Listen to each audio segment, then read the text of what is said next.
Director Sujith entry titles దగ్గర నుంచి interval వరకు ఎలివేషన్స్ తో మామూలుగా చెతక్కొట్టలేదు. ఫ్యాన్స్ కావాల్సిన ఫుల్ మీల్స్ పెట్టేశాడు. సెకండ్ హాఫ్ కి వచ్చేసరికి హై మూమెంట్స్ వెరీ లిమిటెడ్ అనిపిస్తే టువర్డ్స్ క్లైమాక్స్ చాలా డౌన్ అవుతున్న ఫీలింగ్ అయితే నాకు వచ్చింది. హీరోయిన్ ప్రియాంక మోహన్ సీన్స్ బాగున్నప్పటికీ ఎమోషనల్ గా మనకైతే అంత కనెక్ట్ అవ్వలేదు అనిపించింది.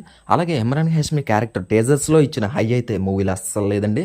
అర్జున్ దాస్ క్యారెక్టర్ లో ఫస్ట్ నుంచి ఉన్న కాన్ఫ్లిక్ట్ కి ఎండింగ్ ఇచ్చే క్లారిటీకి అసలు కన్విన్సింగ్ గా అనిపించలేదు. ఇక ఫైనల్ గా పవర్ స్టార్ పవన్ కళ్యాణ్ గారి ఫ్యాన్స్ 10 ఏళ్లుగా ఏదైతే కోరుకుంటున్నారో అది సుజిత్ ఇచ్చేసాడు.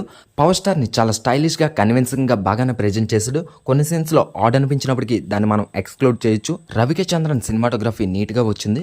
తమన్ బ్యాక్గ్రౌండ్ స్కోర్ అయితే థియేటర్స్ దద్దరిల్లేలా బద్దలు కొట్టేశాడు.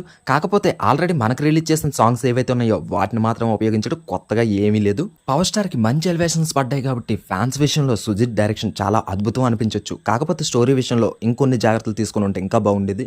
ఎలివేషన్ సీన్స్ బాగా రాసుకున్నాడు. కాకపోతే ఆల్రెడీ ఈ సీన్లు కూడా ఎక్కడో చూసేసామనే ఫీలింగ్ అయితే కొంతమేర ఉంటుంది. ఇక ఫైనల్ గా ఈ సినిమా ఫస్ట్ హాఫ్ అయితే కుమ్మిందని చెప్పుకోవచ్చు. సెకండ్ హాఫ్ కొద్ది డల్ మూమెంట్స్ ఉన్నప్పటికీ ఒక్కసారి చూసేయచ్చు ఈజీగా. ఇక power star Pawan Kalyan fans కి అయితే ఈ సినిమా ఒక ఫీస్ట్ అనేది చెప్పుకోవాలి.